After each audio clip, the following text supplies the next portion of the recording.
It's a case of compensation for banking fees once charged. Member of Parliament for South St. Catherine, Fitz Jackson, is lobbying for the Attorney General to look into banking fees previously charged on dormant accounts. Is it previous or is it still happening? They have suspended it now. Okay, so he joins us now with more on the matter. He's already started updating us as to what obtains now, Sir Jack. Welcome, first of all.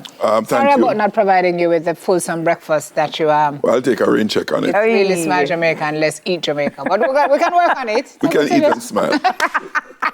This is true. Yes. Yes, where we are. As you know, some years ago, I raised the whole issue You've been lobbying for years. Yes, and the lobbying will continue until the sufficient change occur. Some have occurred, thankfully, but substantial more yet to. Tell us what you've been able to achieve since you started to lobby. Well, pointed out different things. Well, subsequent to the lawsuit with BNS, they have terminated the charging of encashment fee for checks. That's only for BNS. My lawsuit was about having it done across the board, as is provided for in the bill that I've been trying to have passed, but the government has blocked it with their majority over the years to deal with that and many others.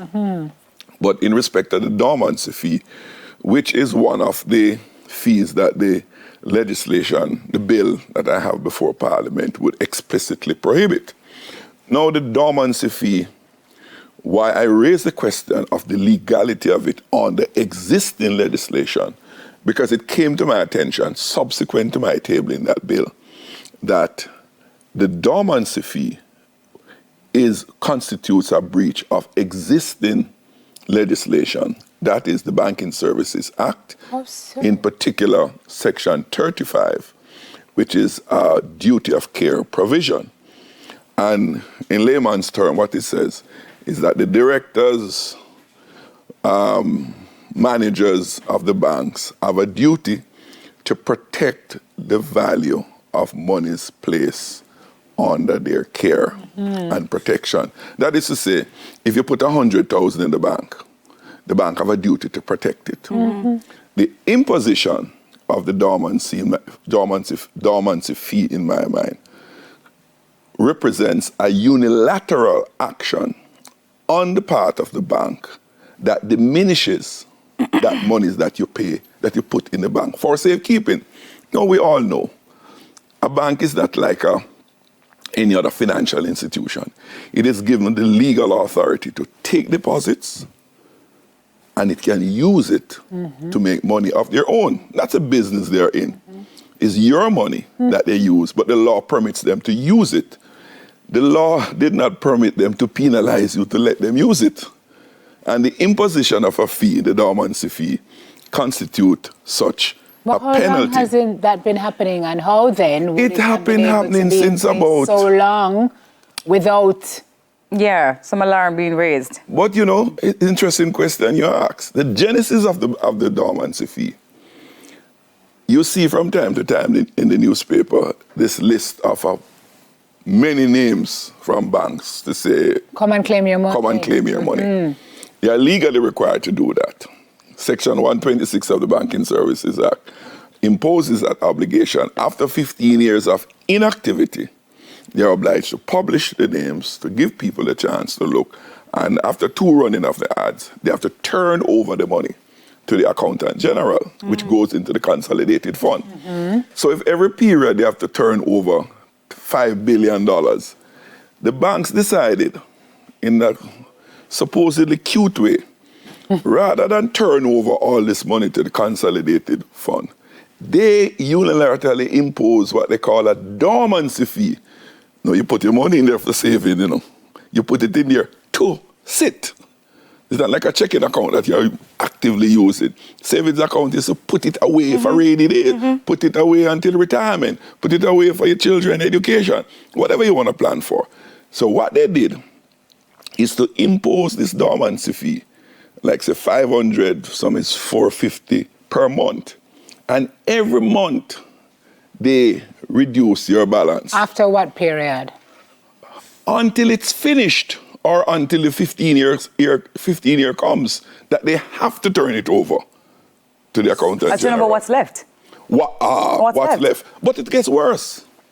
If you had $20,000 in your account, and after 10 years, 5 years, whatever the period, they were deducting, and it goes into minus. And say your account now that used to be 20,000 become minus 3,000. If you should go into the bank after then with a $10,000 deposit, immediately turn 7,000 because they deduct the minus in there. So you're a saver with you.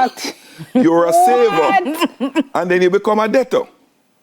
That's what the banks were doing. And do you also have to pay to maybe reactivate that account as well? I don't know of a reactivation fee, but I wouldn't be surprised if they charge it. When does dormancy begin? That's what I want to ask. Dormancy prior to 2016 was arbitrary by each bank. They determine, you hear some terms like dormant and inactive and unclaimed. They are basically one and the same. Inactive means you haven't been doing anything on the account. Dormancy means it sit there and nothing being done on it. So just bear that in mind when you hear those terms being used. So the banks will determine their own dormancy period. 1 year, 18 months, 2 years. Those are numbers I'm familiar with by various banks. But in 2016, the BOJ, under the Code of Conduct provision, have stipulated what the dormancy period is. And it is now 6 months. 6 months, gotcha. Right? 6 months. Dormant? No, but you see, dormant, nothing wrong, you know. It only said that nothing is active in there and you can call the people and what have you. Okay. Right? Okay. And nothing that's supposed to happen to your money, even if it's dormant. Correct. Right? Because you put it there to wait until when you need it. Yes. So the Bank of Jamaica says you must notify persons, etc., and that kind of thing, but your money is still intact. But the dormancy fee was eroding it anyway until they stopped. Now, why they stopped? I found out about this breach subsequent to my tabling the bill, and I publicly stated that I was going to take out a lawsuit against the bank for the dormancy fee. Interestingly, within 2 weeks, all of them suspended it for the obvious reason. They would have consulted with their legal people and they recognized the vulnerability and they have suspended it. Now, what I want the law to do is to not only allow them to suspend it, but to prohibit it, period. So they can't reimpose it at their own will anytime. So that's one of the bills that I hope with your support I'll get the bill passed in Parliament that can protect your money. But you know, Sir Fitz, I hear the bankers saying, you know, we've got to find ways to make money. This is what we do. This is our business.